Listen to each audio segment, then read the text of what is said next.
ஸ்ரீகுருப்போ நம. தர்மஸ்ரீஹி. மாம்பழம் போன்றதான வஸ்துக்களை நாம் சாப்பிட்றச்ச கடித்து சாப்பிட்றோம். இப்போது மாம்பழ சீசன் வேறு. நித்தியம் நாம் போஜனம் பண்ணுறச்ச மாம்பழத்தை போட்டு சாப்பிடுவோம். மாம்பழங்கிறது உபலக்ஷணம். இந்த மாதிரி பல பழங்கள் சாப்பிட்ற வஸ்துக்கள், மாவிடு போன்ற ஊறுகா, இதெல்லாம் சாப்பிட்றச்ச கடித்து சாப்பிட்றோம் இல்லையா? இதை பற்றி சாஸ்திரம் என்ன சொல்கிறது அப்படின்னு பார்ப்போம். அதாவது ஒரு பதார்த்தத்தை நாம் சாப்பிட்றச்ச நாம் நம்மளுடைய வாய்க்குள்ளே அந்த பதார்த்தம் போய்விட்டு வாயிலிருந்து உள்ளே போன பதார்த்தம் வெளியில் வந்ததுன்னா அந்த பதார்த்தத்தை மறுபடியும் சாப்பிடக்கூடாது அப்படின்னு சொல்கிறது.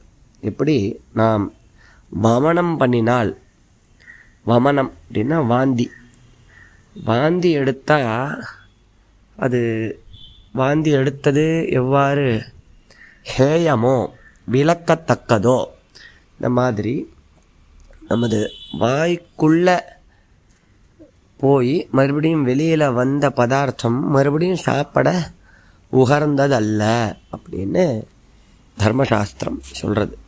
இப்போ மாம்பழம் போடுறா, முழு மாம்பழத்தை போட்டுவிட்டா கொட்டையை சாப்பிட்ணும் அப்படின்னா என்ன பண்ணுவோம்? நல்லா கொட்டையை கடித்து சப்பி சாப்பிட்றது இல்லையா?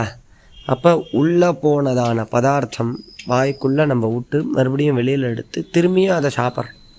அப்படி சாப்பிடக்கூடாது அப்படின்னு நம்மளுக்கு தர்மசாஸ்திரம் சொல்கிறது. இது எதுவாக இருந்தாலும் அப்படி சாப்பிடக்கூடாது. ஒரு தடவை வாய்க்குள்ளே போயாச்சுன்னா உள்ளே போயிடணும். மறுபடியும் அது வெளியில் வந்தது அப்படின்னா அதை மறுபடியும் சாப்பிடக்கூடாது. அதனால் நாம் மாம்பழம், மாவடு போன்ற பதார்த்தங்களை நறுக்கி போட்டுன்றணும். நம்ம இலையில் சாப்பிட்டாலோ தட்டில் சாப்பிட்டாலோ நறுக்கி மாம்பழத்தை நறுக்கி போட்டுண்டு கையால் எடுத்து சாப்பிட்ணும்.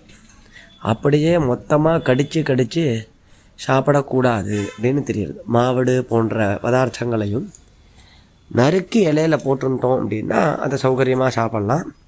மாம்பழத்தையும் 2 துண்டாகவோ இல்லை ஒரு பக்கமோ நறுக்கினாலும் கையால் எடுத்து அதை கையாலேயே எடுத்து சாப்பிட்றது. கடிச்சு கொட்டையை கடிச்சு சாப்பிடாது, கையால் எடுத்து சாப்பிட்ணும் அப்படின்னு நம்மளுக்கு தர்மசாஸ்திரம் சொல்லி கொடுக்கறது. ராமராமா.